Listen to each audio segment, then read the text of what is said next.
This episode of Test Drive is made possible by RateMyEV.com. Welcome back to another episode of PRN Test Drive. I'm your host, Nile, and today we're taking a look at an absolute icon. This, my friends, is the 2025 Mercedes-Benz G580 with EQ technology. It is the fully electric take on the legendary G-Wagon. Now, today we're going to be going over everything you need to know if you're in the market for the electrified G-Class, because this really is the pinnacle of the Mercedes off-road capabilities, the expression of excess wealth and success, and an aspiration for many people, such as myself. I mean, I've always wanted to own a G-Wagon. So for this weekend, I get to live like I did. So I'm going to go over everything you need to know, talk about the differences between the ICE version and this electric, and my thoughts on this $247,000 off-road electric SUV. Let's get started. So yes, we have hit a new milestone when it comes to the most expensive vehicle we've tested here on Test Drive, as well as the most expensive vehicle I have driven. Base price for this, $206,000 Canadian, $247,200 as configured. Now, I don't have pricing for the US because you can't get the Edition 1 in the US for 2025. This is effectively as fully loaded as you can get. But I want to talk a little bit about how this stacks up into the rest of the G-Class portfolio. The regular G550, if you could call it a regular vehicle, starts at $189,000, and if you were to try to get it as close to this as possible, you're looking at about $229,000 Canadian. So there is like just under a $20,000 price difference between the gas version and the ICE version. This being quicker though, so not only are you paying more to have that power, but then you're also paying more because it's an electric vehicle. We see that across the board. How about the AMG G63? Starting price on that, $249,000. So it's a little bit more to start than this as configured. And then again, if you were to try to configure it kind of the same way, same options that you can try to do with the matte finish and all the features, you're looking at like $308,000 Canadian. So they're pricey. They always have been, and they always will be. But we'll talk about that more in a bit. I want to tell you what's on here. We do have the Edition 1 package. That's $20,000 Canadian. We have the exclusive Interior Plus package. That's another $12,000. We also have the manufacturer grab handles in leather because they wouldn't be that way normally. That's $700. And then we also have this manufacturer Opalite White Magno matte finish, $8,500 for this. Most of the Magno and manufacturer colors are about $8,500. It's grown on me. I was supposed to have a blue matte, but the white's actually grown quite a bit on me. It looks a lot like a Stormtrooper. So it depends. I mean, you know, how flashy do you want to be? A lot of the G-Wagons that are sold are black or like a dark gray. Some of them are white. I'd say that this is probably the third most popular shade. And then going with the matte finish, I kind of like it. I dig it quite a bit. Now, you can add on the MBUX rear entertainment system. That's another $3,900. That would add screens into the rear headrests so your rear passengers can be entertained. And then a $300 dash cam, believe it or not, that's not optioned on this vehicle. Powering our Mercedes-Benz G580 are 4 individually controlled electric motors located near the wheels. That's right, this isn't 4MATIC. This isn't even really 4-wheel drive. This is individual wheel drive, which allows effectively power to go to any of the wheels independently because they're all controlled by its own electric motor. That puts out 579 horsepower, 859 pound-feet of torque. It has, I believe, the same 0 to 60 time as the G63 AMG at 4.7 seconds. We also have a 2-speed automatic transmission with a low-range off-road gear reduction to allow you to do off-roading if you wanted to do so with your $247,000 SUV. And we have a 116 kilowatt-hour lithium-ion battery that's integrated into the ladder frame of this vehicle. So it creates some of the structural stability of it, and then Mercedes has made sure that the undercarriage is protected by different types of materials and different types of shielding to prevent any exposure of the batteries to the elements. If you're going to be going off-roading, you don't want to hit a rock or something that could puncture the battery. So the underside of the vehicle is protected as you would expect from any G-Class. Range on this, on paper, 385 kilometers or about 239 miles. It's not a lot. I'm seeing closer to 430 though. It's been pretty toasty here, and I do keep it plugged in when I'm not driving. So yeah, you're getting kind of like average previous generation electric range with this. And we'll talk about the energy efficiency when we go on the road, but I don't know. I don't think people are buying it because they want an energy efficient vehicle. And for the most part, I think you're going to be doing about 400 kilometers in a day on this. You're not going to be taking it necessarily off-road, but let me know in the comments below. Is this a vehicle that you would road trip? Now, I know what you're thinking. This looks a lot like a regular G-Wagon. And you're right, that's one of the appealing reasons why you would want to go with the G580s, because it really does look like a G-Wagon. But there are some key differences between this that I, as somebody who isn't like a G-Wagon aficionado, wouldn't have noticed. But parking them side by side with an ICE version, you can kind of see. The raised hood on here and the actual hood itself is quite different from, say, a G63. It actually sits quite a bit higher up. Mercedes says it's for aerodynamics and to house all the components underneath the hood here, because there isn't a front storage area. Most of the components for cooling and all that are underneath here. We also have a different A-pillar trim that goes around the outside. It's thicker than you get on, say, the G63. We also have a spoiler lip on the roof. That strip there is actually different as well compared to the regular ICE versions. You'll also notice, too, at the back, the air curtain in the rear fenders, the flared fenders there. There's like air curtains that go in. It's to help a little bit with the overall aerodynamics for this vehicle, giving it slightly better drag coefficient, even though you still are driving a big fridge. And then this vehicle has what Mercedes says is an aura while driving it or charging, or if the vehicle's idling, you know, sitting there with the power on or plugging it in to charge.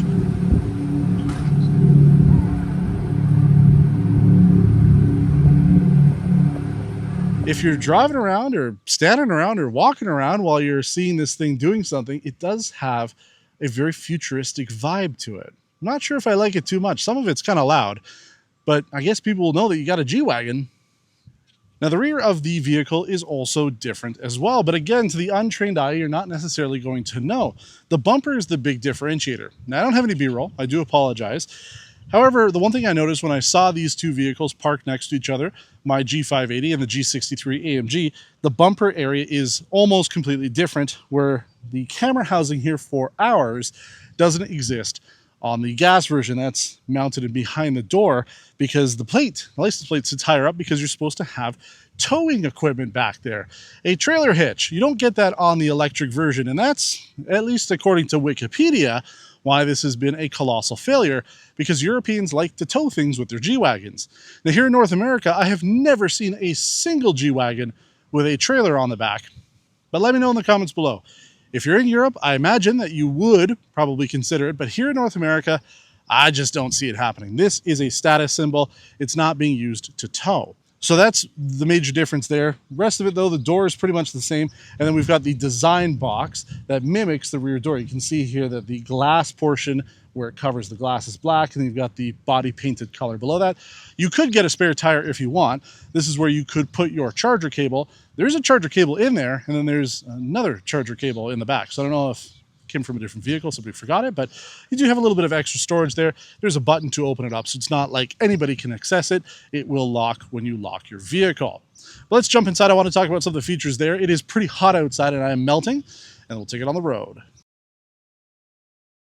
All right, so now we're on the inside of our G580. It is kind of familiar to the previous generation of Mercedes interior design language, but still staying true to what a G-Wagon should have.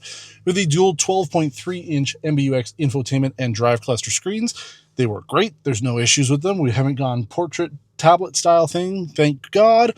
Still good setup here. Everything is functional. The cluster screen, many customization options through there. And then the overall infotainment system works well. Wireless Apple CarPlay and Android Auto.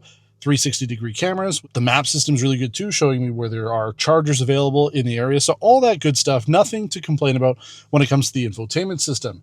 Seats up front have heat, ventilation, memory, as well as massage. And the massages come in handy, especially on hot, grueling days like it is today. It has been nice to sit in here and have a very good massage. The rear passengers don't have as much to be excited about. This really is a vehicle to drive, not to be driven in. So the outboard rear seats are heated, and that's it. There's buttons for ventilation, but even on a G63, I don't think you can configure it with ventilated seats, because the seats do actually pop open to be able to lay them flat and be able to use the cargo area for a little bit more space. So it's just not, you're not going to be a rear passenger in here, but that's fine. There is a third tri-zone climate there, so allowing you to have not only your own temperature and speed, but there's also vents in the B pillars, which I think is a nice plus to have. We do have the Burmester 3D surround sound audio system. It sounds great. It definitely helps to deaden some of the noise in here, especially when you're driving on the highway. It isn't loud like a Bronco or a Wrangler, but you do still notice there's a little bit more road noise on this vehicle than you would have on a traditional Mercedes SUV. We also have heated and cooled cup holders, wireless phone charging, the familiar trackpad to be able to control both the MBUX system, and then through the little screen controllers here on the steering wheel, you can control both. They're fine. I have no complaints about them. Works well overall. 64 color ambient lighting. And then we have the silver pearl and black exclusive Napa leather seats on here. Dashboard is all leather as well. We've got the blue stitching to signify that this is the electric. We have the carbon fiber pretty much all over the place, the center console, the trim around the infotainment system, the grab handle for the passenger with the Edition 1 in it, and it also has a blue weave to it. So not only are you getting that carbon fiber, but that exclusive Edition 1 really does make it stand out. I love it. I mean, there's enough carbon on here to make you get excited. There isn't really any nasty piano black finishing just around the controls for the seats, and that's not too bad. And then the steering wheel. So overall, I mean, top-notch interior here. We do have the off-road cockpit. That's where the traditional differential locks would go on the previous non-electric versions of the G-Wagon. Clicking the off-road cockpit brings you up into the actual cockpit mode to be able to see things like your GPS position, suspension, all things like that. And that's where you can control things like your low range, your trail cam, your traction control, and then you can turn on the G steering and G turn. The G steering allows you to turn in tighter places using torque vectoring while off-road. And then the G turn, again, an off-road feature, will spin the wheels in a way that turns you either clockwise or counterclockwise pretty much on the spot.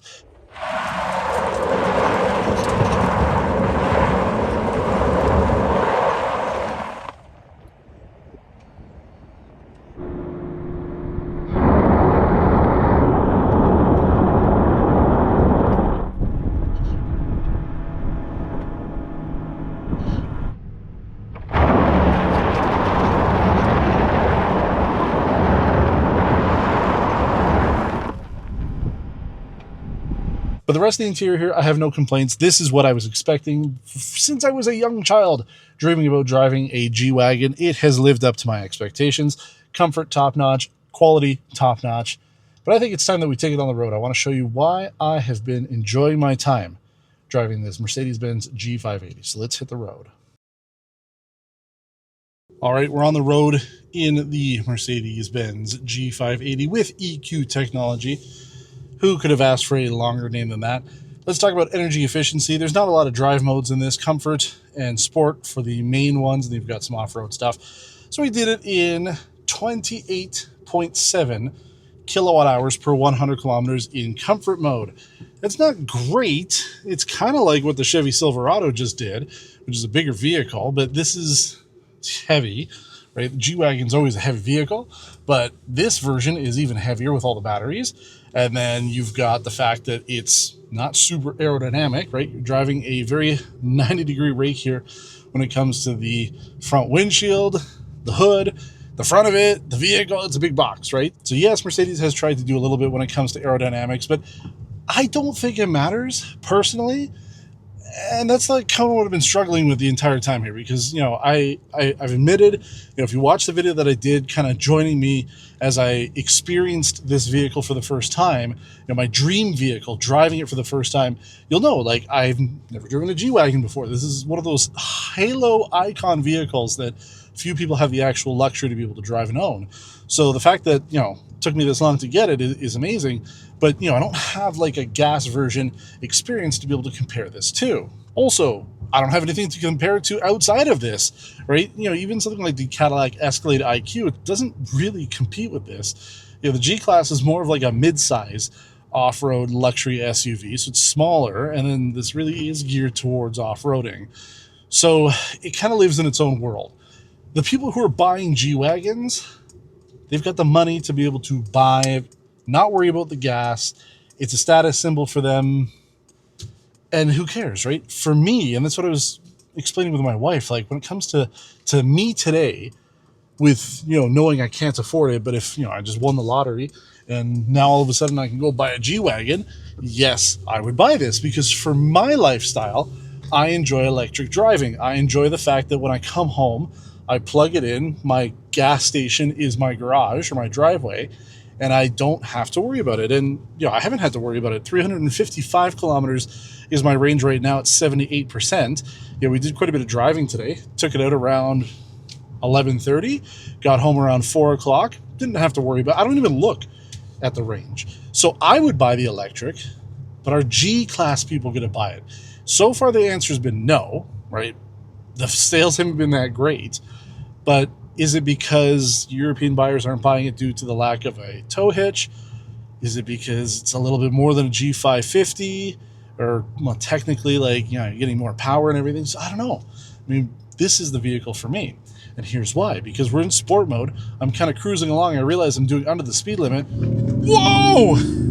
Up to speed, no problem. And then it's got the Mercedes performance sound there. It gives you like a little bit of a grunt. It's almost emulating that V8 roar that you would get from the older G550s and the 63 AMGs. I like it. You can turn it off, but I kind of like it. I enjoy it. And then there's like this aura, as they call it, as you're driving around. Makes like a little sound. I don't hate it. It's an electric, right? You kind of expect that when it comes to these vehicles. So I'm digging it. But the performance, man, oh my God. Like, if it's in line with what the G63 can do, then why not? Whoa! I mean, oh God. It's so fast. And I mean, it feels different than any of the other electrics I've driven because we have that independent wheel drive, right? 4 motors, 4-wheel drive in the truest sense that you could imagine. It picks up pretty quick. And I imagine that Mercedes is doing some fun logic. It's detecting the wheel spin or any issue with traction, things like that. And they're able to say, okay, need to put a little bit more power on the front, a little bit more power on the back, but they can control it to the individual wheel itself. They don't have to use a differential or any tricks like that. It's just 4 motors. So I think it's a cool way of doing it. But again, that adds to the weight, that adds to, maybe the overall reliability of it. I'd say that this is probably going to be more reliable than a G63 would. You don't have to worry about doing engine oil changes, transmission flushes, things like that. Brakes, you're not going to be using them as much. I probably haven't even used the conventional brakes on this, just been using regen braking. So yeah, I mean, cost of ownership is going to be different. And that was the thing. Before we do a big fat launch here, I just want to mention that, yes, I imagine for a typical G-Class owner, the cost of maintenance means nothing. But it's the inconvenience of having to go in for an oil change, spending the day at the dealer, a couple days at the dealership. That's what you get by going with electric. You don't have to worry as much about that stuff. Now, we'll do a big fat launch. Oh my God. Yes, sir. Oh, up to speed so fast. Yes. Now, it did that flawlessly. No wheel spin, just like maybe a tiny chirp, but it knew how much power it needed to put down, and then we were up to speed, no problem. Does it make a lot of drama? No, not necessarily. On the inside here we hear it, but you're not buying that for this. And maybe, maybe that's why you want to buy a G-Wagon, right? Maybe you want to have that drama, but it doesn't need to make sound. It doesn't need to be crazy quick off the line like that. This is already in line with the AMG. I think it's plenty. So I have no complaints about it. Now, the suspension. That's one thing I thought was going to be awful. But you know what? Going over those train tracks there, it's no different than any of the other SUVs I take. That's really good. And that was my thought. I mentioned in my other video that you never want to meet your heroes because you might find out that's not all it lived up to be. And I can tell you that this is better than I expected. I expected this was going to be pretty bad. But you don't have to worry as much when you're coming to buy an electric vehicle because of our friends over at ratemyev.com. It is a wealth of knowledge on that website from real owners who buy vehicles, not necessarily the G-Wagon, but other electric vehicles that are more affordable, and they'll share their thoughts, whether they've had issues with it, recalls, rattles, things, maybe it doesn't charge as fast as it's supposed to. The interior hasn't held up as well. Owners giving you their thoughts on how the actual ownership experience has been to own different electric vehicles is critical. If you're going to buy any vehicle, really, we always say you got to do your research first, but electric vehicles especially, you want to make sure you're doing your research first. And our friends at ratemyev.com, that's the place to do it. They've got all the info that you could expect to find, not only owner reviews, but also some journalist stuff as well, YouTube videos and all that. So check them out. Big thanks for them to sponsor our content here on Test Drive. I'm glad that they are doing it because it is a website that I use when I'm checking out to see what people think about the electric vehicles I'm driving. Now, we got somebody coming up behind me here. he's probably thinking, wow, look at this slow SUV. No, sir. Not at all. We're good to go. Yep, no problems whatsoever. So yeah, I haven't been disappointed. I was worried about that. I was genuinely worried I would get into this, the ride would suck, the interior would be tight, you know, the overall experience would be what I kind of expected my hero to be, which was like not great. But man, oh man, has this thing impressed me. I still want one.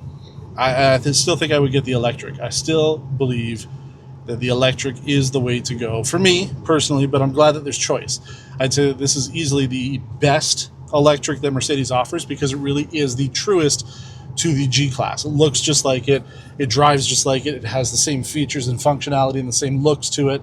And yeah, I mean, you're getting everything that makes a G-Wagon so great in an electric version, in a gas-free, emission-free format. And that's what I'm looking for. So I've enjoyed it quite a bit.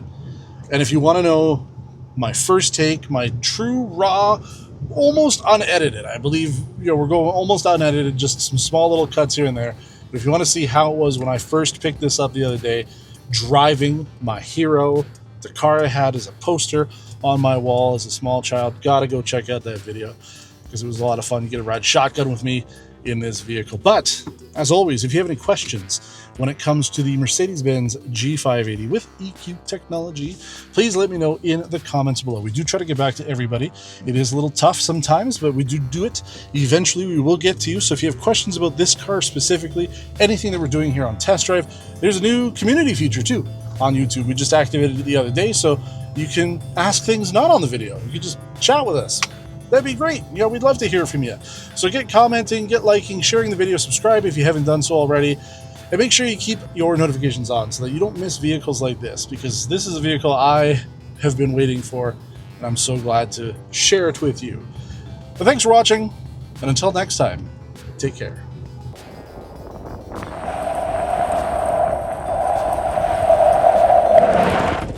Oh my God.